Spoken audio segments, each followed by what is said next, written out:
Hello student,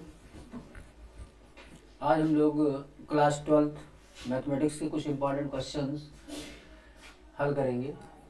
कुछ महत्वपूर्ण प्रश्न हैं जिसमें पहला क्वेश्चन है कि यदि y equal to x to the power x to the power x to the power x up to infinite, तो dy और dx का मान क्या होगा। तो बोर्ड एग्ज़ाम में ऐसे क्वेश्चन कभी कभी पूछ लिए जाते हैं। तो इस टाइप के क्वेश्चन हम कैसे सॉल्व करें, तो इसको हम लोग यहाँ देखते हैं। यदि y equal to x to the power x to the power x ऐसे इनफाइनाइट टाइम्स ये आगे प्रोसीड हो रहा है, तो dy और dx का मान क्या होगा। तो यहाँ पर dy और dx हमको निकालना है, मतलब फंक्शन y हमको दिया गया है और y का x के रिस्पेक्ट में डिफरेंशिएशन हमको निकालना है। तो हम सबसे पहले हम इस फंक्शन को लिखते हैं y equal to x to the power x up to infinite. तो इस क्वेश्चंस को हम ऐसे लिख सकते हैं कि y equal to x to the power y कैसे लिखा गया, x to the power x to the power x ऐसे करके इनफाइनाइट टाइम्स जा रहा है। तो अगर हम इसमें से एक x निकाल लें, अगर एक x हम बाहर कर लें, तो चूंकि x की पावर x ये इनफाइनाइट टाइम्स है, उसमें से अगर एक x हम निकाल लेंगे तब भी जो ये बच रहा है ये आपका y के इक्वल ही होगा। जो y के इक्वल दिया गया है उतने के इक्वल ही ये हो रहा है। क्यों? क्योंकि अगर हम समुद्र से एक बूंद पानी निकाल लें तो समुद्र हमारा समुद्र ही रहेगा, यानी x की पावर x ये इनफाइनाइट टाइम्स है। तो अगर हम एक x निकाल करके बाकी जो बच रहा है उसको अगर हम y रख दें तो ऐसा हम कर सकते हैं। इसलिए y इक्वल टू ये क्या हो जाएगा, x to the power y, जहां y आप देख रहे हैं x to the power x infinite times है, एक x हमने निकाल लिया है तब भी वो y के इक्वल ही रहेगा। इसलिए हमने एक x निकाल करके बाकी को हमने क्या रख दिया है, y रख दिया है। अब जब वेरिएबल की पावर वेरिएबल होता है, वेरिएबल की पावर में अगर कोई वेरिएबल बैठा है तो उस केस में हम क्या करते हैं, उस केस में हम लॉग लेते हैं और लॉग मेथड यूज करके डिफरेंशिएशन करते हैं। इसलिए हम क्या करेंगे, दोनों पक्षों का लॉग लेने पर, दोनों पक्षों का लॉग लेने पर, दोनों पक्षों का जब हम लॉग लेंगे तो ये हो जाएगा आपका log y और ये हो जाएगा log x to the power y। अब आप एक फार्मूला जानते हैं, log की प्रॉपर्टी होती है कि log m to the power अगर n हो तो ये n log m हो जाता है, मतलब जो पावर में होता है ये पहले चला आता है। तो पावर पहले आ जाती है तो n पहले आ जाएगा और फिर log m। तो ये फार्मूला हम यहाँ पर यूज करते हैं। तो देखिए क्या हो जाएगा, ये हो जाएगा log y equal to log m की पावर n क्या होता है, n log m, तो log x to the power y कितना हो जाएगा, y log x हो जाएगा। अब यहाँ पर ये प्रोडक्ट में हो गया, प्रोडक्ट ऑफ टू फंक्शन, ये आपका पहला फलन, ये आपका दूसरा फलन। तो यहाँ पर दो फलनों के गुणनफल का अवकलन यानी प्रोडक्ट रूल हम यहाँ पर लगाएंगे। तो दोनों पक्षों का x के सापेक्ष अवकलन करने पर, दोनों पक्षों का x के सापेक्ष अवकलन करने पर, तो दोनों पक्षों का अगर x के सापेक्ष अवकलन करेंगे तो क्या होगा, इधर हम log y में ddx ऑफ log y कर देंगे और इधर भी हो जाएगा ddx of y into log x। अब ये हमारा पहला फलन, ये दूसरा फलन। तो दो फलनों के गुणनफल के अवकलन का फार्मूला यूज करते हैं। तो पहला फलन y, दूसरे का अवकलन यानी कि ddx ऑफ log x हो जाएगा, फिर प्लस करते हैं, फिर दूसरा फलन लिखते हैं क्या है, log x है, और पहले का अवकलन यानी ddx ऑफ y का x के सापेक्ष अवकलन क्या होता है, ddx ऑफ y होता है। तो ये हो जाएगा y और ddx of log x to the base e। हमने बताया था कि अगर log का बेस नहीं गिवन है तो log का बेस हमारा e होता है और e बेस पर log x का डिफरेंशिएशन 1/x होता है प्लस log x और d d x of y, इसको हम dy/dx लिख देंगे। और यहाँ पर देखें तो d d x of log y क्या होगा, तो हमने बताया था कि अगर फार्मूले में या फंक्शन में x की जगह अगर कुछ और होता है तो उसका हम डिफरेंशिएशन पहले कर लेते हैं। यानी log y है तो log y का डिफरेंशिएशन, y को थोड़ी देर के लिए x मान लें तो log x का 1/x होता है, तो log y का 1/y हो जाएगा। और y का डिफरेंशिएशन फिर x के रिस्पेक्ट में करेंगे तो dy/dx हो जाएगा। इस तरह से ये क्या आ गया, 1/y dy/dx। हमें क्या निकालना है, हमें dy/dx निकालना है, इसलिए हम dy/dx की जो ये पार्ट है इसको हम इधर ट्रांसफर कर लेते हैं। तो देखते हैं, इसको इधर देख लेते हैं। तो यहाँ पर आपका है 1/y dy/dx और उधर से ट्रांसफर करेंगे क्या, log x dy/dx, तो इधर आएगा तो माइनस log x dy/dx और उधर क्या बचने वाला है आपका, उधर आपका बचेगा, क्या बचेगा, y/x, y into 1/x means क्या हुआ, y/x हो जाएगा। तो इधर हम dy/dx अगर कॉमन कर लें तो आपका कितना आएगा, 1/y आ जाएगा और यहाँ पर क्या आ जाएगा, माइनस का log x आ जाएगा, इक्वल टू इधर क्या है, y/x है। और इसको हम आगे सॉल्व करें तो स्टूडेंट हम यहाँ पर 1 लेकर के y1 का एलसीएम y ले लिए, तो y का यहाँ मल्टीप्लाई होगा तो 1 माइनस वाई log x हो जाएगा, 1 माइनस वाई log x हो जाएगा। और इधर कितना है, y/x है। हमें क्या निकालना है, हमें dy/dx निकालना है, y का x के रिस्पेक्ट डिफरेंशिएशन निकालना है, dy/dx का मान निकालना है। तो यहाँ पर देखिए कैसे होगा, तो मल्टीप्लाई डिवाइड में जाता है तो ये भाग में जाएगा और फिर पलट जाएगा, या ऐसा आप समझ सकते हैं कि y का क्रॉस मल्टीप्लाई ऊपर होगा तो y इंटू वाई मिलकर के y² हो जाएगा और नीचे क्या है, x है और ऊपर जो लिखा है 1 माइनस वाई log x, ये ब्रैकेट में नीचे आ जाएगा 1 माइनस वाई log x। तो इस तरह से dy/dx की ये वैल्यू आ जाएगी, dy/dx equal to y² upon x bracket में 1 माइनस वाई log x हो जाएगा। तो इस तरह से ये हमारा डिफरेंशिएशन हो जाएगा। तो नेक्स्ट क्वेश्चन देखते हैं। नेक्स्ट क्वेश्चन है हमारा कि यदि y equal to under the root of sine x plus under the root of sine x plus under the root of sine x plus sine so on, यानी कि ये जो सीरीज चल रही है कि under root sine x plus under root sine x plus under root sine x plus and so on, और ये इनफाइनाइट टाइम्स ऐसा चल रहा है। तो हमारा जो क्वेश्चन है उसमें जो y फंक्शन गिवन है तो y इक्वल टू क्या है, under root sine x plus under root sine x plus under root sine x plus and so on up to infinite. तो इसे हम नेक्स्ट स्टेप में लिख सकते हैं, under root y equal to under root sine x plus y लिख सकते हैं, ऐसा लिख सकते हैं। क्योंकि इसी तरह से जैसे हमने अभी पिछले क्वेश्चन में किया है कि under root sine x plus under root sine x plus under root sine x, ये इनफाइनाइट टाइम चल रहा है, तो उसमें से एक under root of sine x निकाल लें तो बाकी जो बचेगा ये पूरा सिस्टम ये भी हमारा y के इक्वल ही रहेगा, ये भी y के इक्वल ही रहेगा।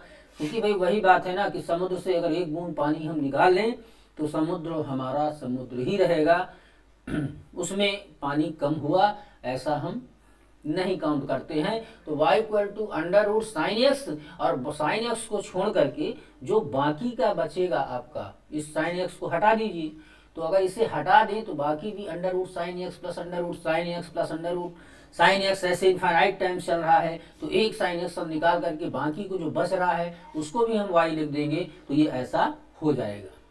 तो नेक्स्ट फिर आगे हम इसको क्या कर सकते हैं, अगर हम दोनों साइड का स्क्वायर कर दें तो इधर आपका हो जाएगा वाई स्क्वायर, और स्क्वायर से वर्गमूल कैंसिल हो जाता है, तो यहाँ इसका वर्गमूल कैंसिल हो गया, तो आपका क्या बचा, साइन एक्स प्लस वाई बचा। तो y square equal to sine x plus y बचा। नाउ अब इसके बाद हम इसको डिफ्रेंशिएट करते हैं, तो वाई स्क्वायर इक्वल टू क्या आया आपका, साइन एक्स प्लस वाई आया। अब x के रिस्पेक्ट में डिफ्रेंशिएट करते हैं, तो लिख देंगे differentiating with respect to x। तो x के रिस्पेक्ट में डिफ्रेंशिएशन को हम कैसे लिख देंगे कि x के सापेक्ष दोनों पक्षों का अवकलन करने पर, या आप शॉर्ट में लिख सकते हैं differentiating with respect to x। तो यहाँ पर हो जाएगा डी डी एक्स, डिफ्रेंशिएशन मतलब डी डी एक्स ऑपरेटर को यूज करेंगे, d d x of y square equal to d d x of sine x plus y. इसको डिफ्रेंशिएट करें तो वाई स्क्वायर है, d d x of y square, यानी कि हम पढ़ते थे वेरिएबल की पावर कांस्टेंट हो, वेरिएबल की पावर अगर कांस्टेंट होता है तो हम जानते हैं उसका डी डी एक्स क्या होता है, कि d d x of x to the power n, यानी वेरिएबल की पावर कांस्टेंट हो तो एन पहले आ जाता है और पावर से एक कम हो जाता है। तो यहाँ पर x की जगह कुछ कोई और वेरिएबल अगर बैठा है तो पहले हम उसे x की पावर n से कर लेते हैं, तो पहले क्या आएगा, पावर नंबर पहले आ जाएगा, y की पावर एक कम हो जाएगी, तो 2 से 1 कम क्या होता है, 1 होता है।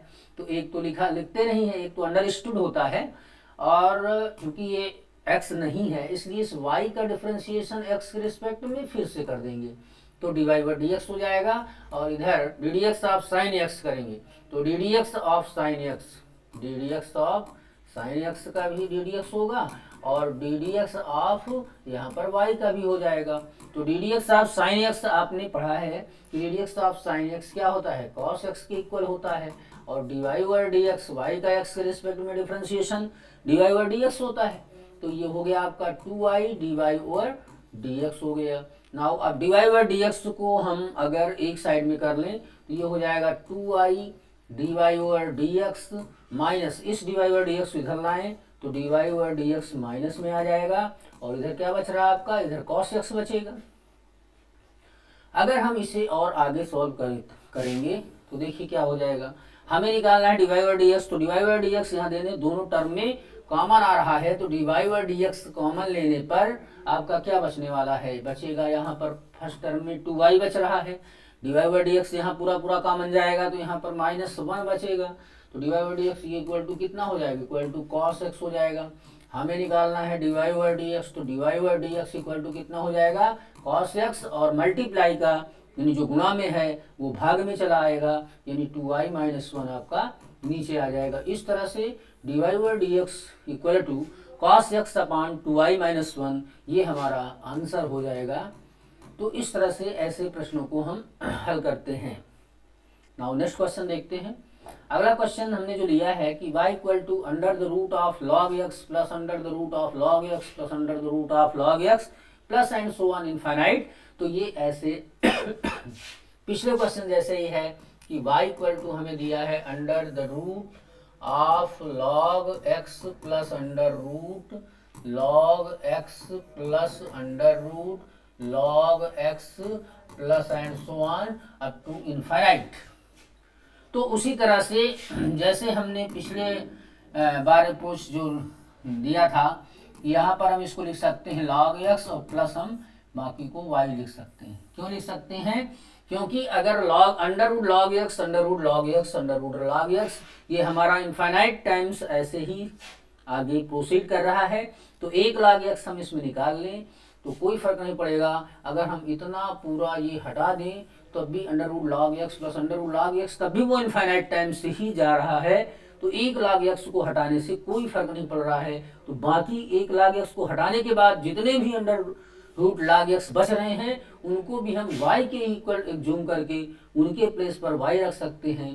इस तरह से फिर से हम दोनों साइड का स्क्वायर करें तो y स्क्वायर इधर हो जाएगा, इधर स्क्वायर से रूट हट जाएगा, तो ये आपका क्या बचेगा, इधर आपका बचेगा log x और प्लस में क्या बचेगा, y बचेगा। नाउ डिफरेंशिएट कर देते हैं, differentiating with respect to x, और x के सापेक्ष अवकलन करने पर, तो अवकलन करते हैं तो क्या करते हैं, d d x operator use करते हैं कि d d x of y square equal to इधर हो जाएगा आपका d d x of log x और प्लस में y हो जाएगा।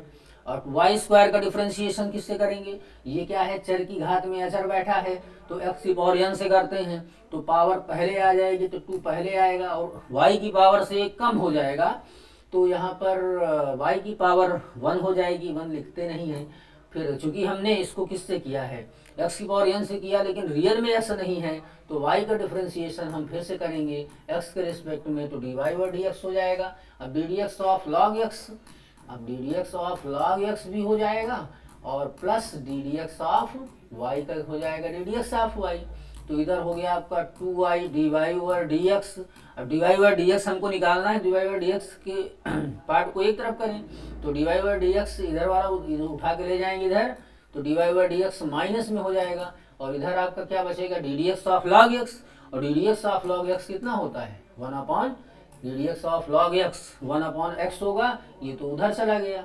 अब dy/dx अगर हम कॉमन ले लें तो यहाँ बचेगा 2y, यहाँ पर dy/dx पूरा जा रहा है तो -1 बचेगा और इधर 1/x बचेगा। और जब हम यहाँ से dy/dx निकालेंगे तो जो ब्रैकेट में है वो मल्टीप्लाई में है तो मल्टीप्लाई किस में जाता है, डिवाइड में जाता है तो x के साथ में ब्रैकेट में आ जाएगा x ब्रैकेट में 2y-1 हो जाएगा।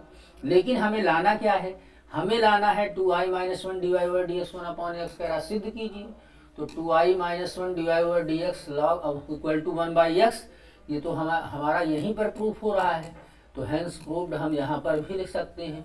अगर dy/dx निकालना होता तो हम ऐसे रख देते। तो इस तरह से ये हमारा क्वेश्चन यहाँ पर सॉल्व हो जाता है।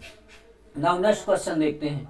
नेक्स्ट क्वेश्चन हमारा क्या है, नेक्स्ट क्वेश्चन लिया गया है x इक्वल टू दिया है 80² और दूसरा आपका दिया है y इक्वल टू 280 और आपको क्या करना है dy/dx ज्ञात करना है। तो जब भी x में एक इक्वेशन दी हो, एक y में इक्वेशन दी हो तो ये हमारा कौन सा फॉर्म होता है, ये हमारा प्राचल समीकरण होते हैं।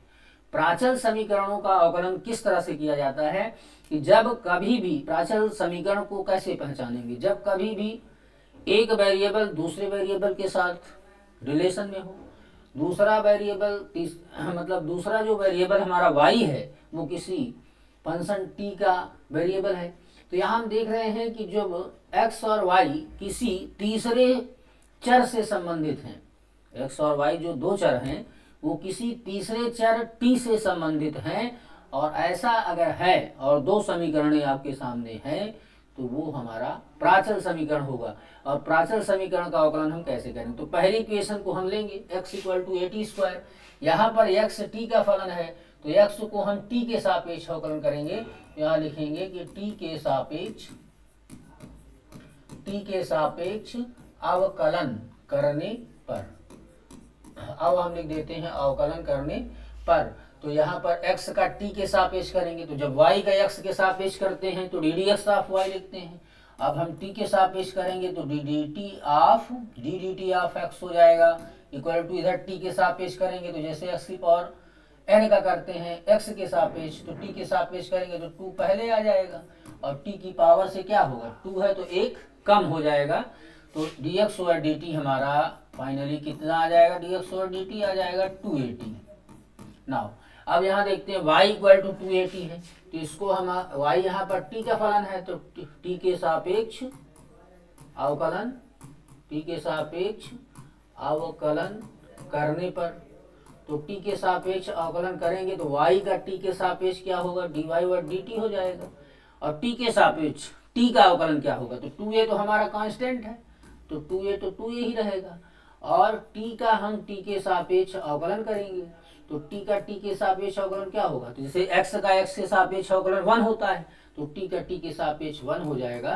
तो यानी आपका ये कितना आ जाएगा dy और dt आपका 2a हो जाएगा, 2a हो जाएगा। नाउ हमें निकालना क्या है dy और dx, तो dy और dx का फार्मूला क्या होगा, तो पहले जो y वाला टर्म है dy और dt है, जो y वाला जो आप देख रहे हैं सेकंड, तो ये y वाले को आप ऊपर रख देंगे dy और dt और इसके पहले आपने क्या निकाला है dx और dt। तो हम किसे, ये जो फार्मूला हमारा बनता है वो dy और dt जो देखिए यहाँ पर dy पहले आता है, ऊपर आता है, तो dy ओवर dx वाली इक्वेशन को हम ऊपर रखेंगे और dx ओवर dt वाली इक्वेशन को नीचे रखेंगे। तो यहाँ से ये शो हो रहा है कि यहाँ dy है तो ऊपर dy वाला रखेंगे। अब वैल्यू रख दीजिए, तो dy ओवर dt कितना है, तो dy ओवर dt आपका कितना आया, 2a आया है, तो इसको 2a रख दें अपॉन dx ओवर dt कितना है, 280 है, तो इसको हमने 280 रख दिया। तो 2 से 2 कैंसिल हुआ, a से a कैंसिल हुआ, तो कितना आया, 1 अपॉन t आया। तो ये हमारा dy ओवर dx की वैल्यू हो गई 1 अपॉन t। तो इस तरह से हम प्राचल समीकरणों का अवकलन करते हैं। नाउ नेक्स्ट क्वेश्चन देखते हैं। नेक्स्ट क्वेश्चन है हमारा कि x इक्वल टू दिया है a cos theta, x equal to a cos theta दिया है, और दूसरा जो इक्वेशन है हमारा वो है y इक्वल टू b sin थीटा। यहाँ पर देख रहे हैं कि x और y जो दो चर हैं वो किसी तीसरे चर थीटा से संबंधित हैं, तो ये भी एक प्राचल समीकरण है। तो यहाँ पर x थीटा का फलन है, तो x को हम थीटा के सापेक्ष अवकलन करेंगे। किसके सापेक्ष करेंगे, थीटा के सापेक्ष अवकलन करने पर। तो थीटा के सापेक्ष करेंगे तो x के सापेक्ष में नीचे ds आता है, तो थीटा के सापेक्ष में नीचे क्या आ जाएगा, डी थीटा आएगा। तो dx और d theta equal to a, और a हमारा कांस्टेंट है x, और हम थीटा के सापेक्ष कर रहे हैं तो D theta of cos theta, D theta of cos theta. तो ये हो जाएगा a D theta of cos theta क्या हो जाएगा, ये होगा माइनस ऑफ साइन थीटा हो जाएगा, माइनस ऑफ साइन थीटा। तो dx over d theta equal to a और ब्रैकेट में माइनस साइन थीटा, तो ये माइनस a साइन थीटा आ जाएगा। तो dx over d theta equal to minus a sine theta हो जाएगा, क्योंकि cos थीटा ddx आप cos x आप जानते हैं कि ddx आपने पढ़ा है कि ddx of cos x equal to minus of sine x होता है। तो ddx of cos theta minus of sine theta हो जाएगा। तो इस तरह से ये हो गया। अब y equal to b sine theta को भी हम थीटा के सापेक्ष अवकलन करें, तो थीटा के सापेक्ष अवकलन, थीटा के सापेक्ष अवकलन करने पर, तो थीटा के सापेक्ष करेंगे तो ये हो जाएगा dy ओवर डी थीटा, और ये हो जाएगा b कांस्टेंट पहले लिया तो डी थीटा ऑफ हो जाएगा साइन थीटा। तो साइन थीटा का थीटा के सापेक्ष अवकलन क्या होगा, तो साइन थीटा का थीटा के सापेक्ष क्या होता है, कॉस थीटा। जैसे साइन एक्स का एक्स के सापेक्ष कॉस एक्स होता है, तो साइन थीटा का थीटा के सापेक्ष हो जाएगा कॉस थीटा हो जाएगा। तो ये d y over d theta की वैल्यू आ गई। अब हमें निकालना क्या है स्टूडेंट, हमें निकालना है d y over d x. तो d y over d x का क्या फार्मूला बनेगा, तो पहले डी वाई ऊपर है तो डी वाई वाला पोर्शन आप पहले रखिए, यानी d y over d theta. इसके बाद d x over d theta वाला पोर्शन रख दीजिए, d x over d theta, ये d y over d x का फार्मूला बन जाएगा। Now d y over d theta है कितना, बी कॉस थीटा है, तो बी कॉस थीटा रख दिए, और नीचे d x over d theta है, d x over d theta कितना, माइनस का ए साइन थीटा है, तो ये माइनस ए साइन थीटा हो जाएगा।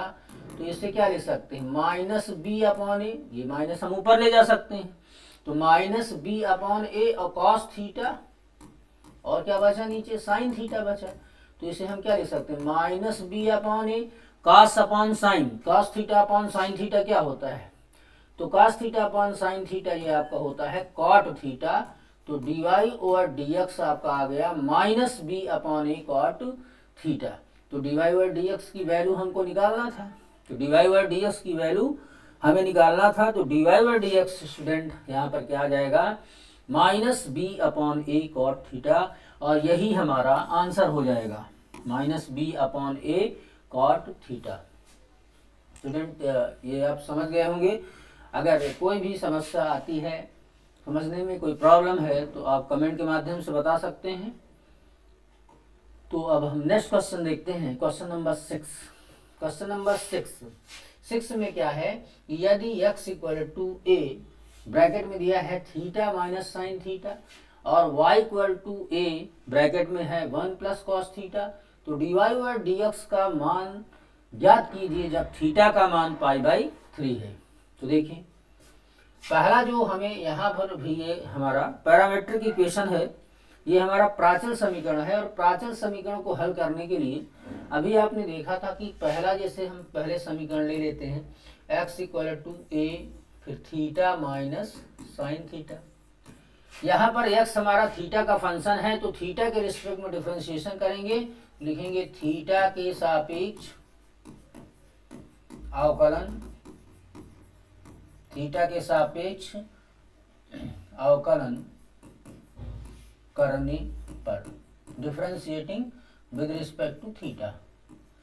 तो ये हो जाएगा आपका dx over d theta equal to a हमारा कांस्टेंट है, तो थीटा के सापेक्ष इधर भी डी थीटा ऑपरेटर लगाएंगे और थीटा माइनस कितना हो गया साइन थीटा।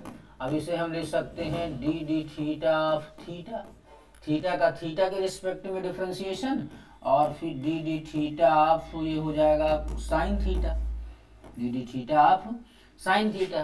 तो थीटा का थीटा के सापेक्ष जैसे x का x के सापेक्ष 1 होता है, तो थीटा का थीटा के सापेक्ष 1 हो जाएगा, तो यहाँ पर a इंटू 1 आ जाएगा minus D theta of sine theta.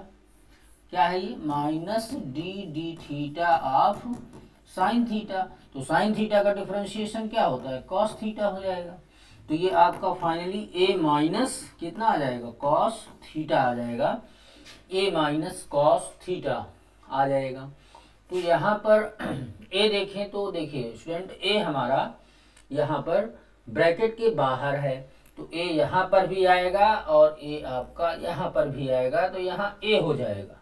तो यहाँ पर आपका आ जाएगा माइनस a और cos थीटा का डिफरेंशिएशन, साइन थीटा का डिफरेंशिएशन cos थीटा हुआ है, तो a minus a cos theta हो जाएगा। तो a अगर कॉमन ले लें तो 1 माइनस क्या बचेगा 1 माइनस cos थीटा आ जाएगा। अच्छा फिर इसके बाद नेक्स्ट वाला देखें, नेक्स्ट दिया है y equal to a 1 plus cos theta. तो इसको हम y देखें तो y क्या है हमारा, यह y भी थीटा का फंक्शन है, तो थीटा के सापेक्ष y थीटा का फलन है, तो थीटा के सापेक्ष अवकलन करने पर, तो थीटा के सापेक्ष करेंगे तो ये हो जाएगा d y over d theta. ये हम बाहर कर लें तो इधर भी थीटा के सापेक्ष अवकलन करने के लिए क्या लगाएंगे ऑपरेटर डी थीटा और 1 प्लस कॉस थीटा हो जाएगा। तो a यहाँ हो जाएगा D theta of 1, D theta of 1 हो जाएगा 1 का थीटा के सापेक्ष अवकलन, और इधर डी थीटा कितना हो जाएगा a हमारा बाहर है तो a का मल्टीप्लाई यहाँ भी होना है, तो a का मल्टीप्लाई जब यहाँ होगा तो ये कितना हो जाएगा a और d theta of cos theta, क्योंकि a हमारा बाहर है तो a इस वाले टर्म में भी मल्टीप्लाई है और a का मल्टीप्लाई इस टर्म में भी है, तो a यहाँ पर भी आएगा। तो कांस्टेंट को हम क्या करते हैं, कांस्टेंट जब मल्टीप्लाई में होता है तो उसे हम ऑपरेटर के पहले रख लेते हैं, ये ऐसा रूल होता है। तो डी थीटा ऑफ 1 क्या है कांस्टेंट है, और कांस्टेंट का डिफरेंशिएशन क्या होता है 0 होता है, तो a इंटू 0 हो गया और प्लस a, और cos थीटा का डिफरेंशिएशन क्या होता है माइनस ऑफ साइन थीटा हो जाता है, तो ये हमारा a इंटू 0 तो 0 हो जाएगा और प्लस माइनस का मल्टीप्लाई माइनस हो जाएगा, a का यहाँ मल्टीप्लाई होगा तो माइनस का a साइन थीटा आ जाएगा, माइनस का a साइन थीटा हो जाएगा। नाउ हमें क्या निकालना है स्टूडेंट, हमें निकालना है d y over d x. तो फार्मूला वही आपका ये क्या आया है d y over d theta. तो फार्मूला याद रखने का सबसे अच्छा रूल क्या है कि d y over d x निकालना है, तो डी वाई वाला टर्म ऊपर है तो डी वाई वाला जो टर्म है इसे हम ऊपर रख लेते हैं, यानी ऊपर हो जाएगा d y over d theta हो जाएगा, और नीचे क्या आएगा तो नीचे हमारा d x over d theta, नीचे जो ये आपका आया है d x over d theta, तो d x over d theta की वैल्यू हम नीचे रख देते हैं, तो नीचे क्या आ जाएगा d x over d theta. अब वैल्यू जब हम इसको रखेंगे तो d y over d x equal to d y over d theta क्या है माइनस का ए साइन थीटा है, तो माइनस ए साइन थीटा कर ली, और यहाँ पर क्या आया है d x over d theta की वैल्यू ए है, और ब्रैकेट में क्या है 1 माइनस कॉस थीटा है, तो 1 माइनस कॉस थीटा, तो ए से ए कैंसिल हो जाएगा, तो आपका आ गया A minus sine theta upon 1 minus cos theta हो गया, माइनस साइन थीटा और 1 माइनस कॉस थीटा हो गया। ओके, अब आगे इसको हम सॉल्व करते हैं। तो हमसे जो क्वेश्चन पूछा गया dy ओवर dx का मान ज्ञात कीजिए जब थीटा का मान कितना हो π/3 हो। तो dy ओवर dx का मान हमें कब निकालना है, जब थीटा का मान कितना हो π/3 हो, यानी π/3 पर dy ओवर dx की वैल्यू हमको निकालनी है। तो देखें यहाँ पर हमें निकालना है dy ओवर dx का मान जब थीटा का मान हमारा क्या है π/3। तो यहाँ देखिए, यहाँ पर जब जहाँ जहाँ थीटा आया है उस थीटा को हम π/3 रखेंगे, तो ये हो जाएगा माइनस साइन थीटा का मान π/3 अपॉन नीचे क्या है 1 माइनस कॉस थीटा, तो 1 माइनस कॉस और थीटा का मान π/3। तो π/3 आपको पता है कि π/3 कितना होता है 60 डिग्री होता है, π/3 कितना होता है 60 डिग्री होता है। तो ये माइनस साइन 60 और नीचे माइनस 1 माइनस कॉस 60 डिग्री, तो साइन 60 की वैल्यू क्या होती है √3/2 होता है, साइन 60 √3/2 होता है, और ये 1 माइनस कॉस 60 की वैल्यू क्या होती है 1/2। ट्रिग्नोमेट्री में आपने जो स्पेसिफिक एंगल है, एंगल्स को आपने पढ़ा होगा, तो वहाँ से ये वैल्यू रखी गई है। तो देखिए स्टूडेंट, यहाँ पर आपका ये हो जाएगा माइनस √3/2 और नीचे 1 माइनस 1/2, तो इसमें एलसीएम लेके सॉल्व करेंगे तो 2 × 2 माइनस 1, 2 माइनस 1 यानी 1/2 हो जाएगा।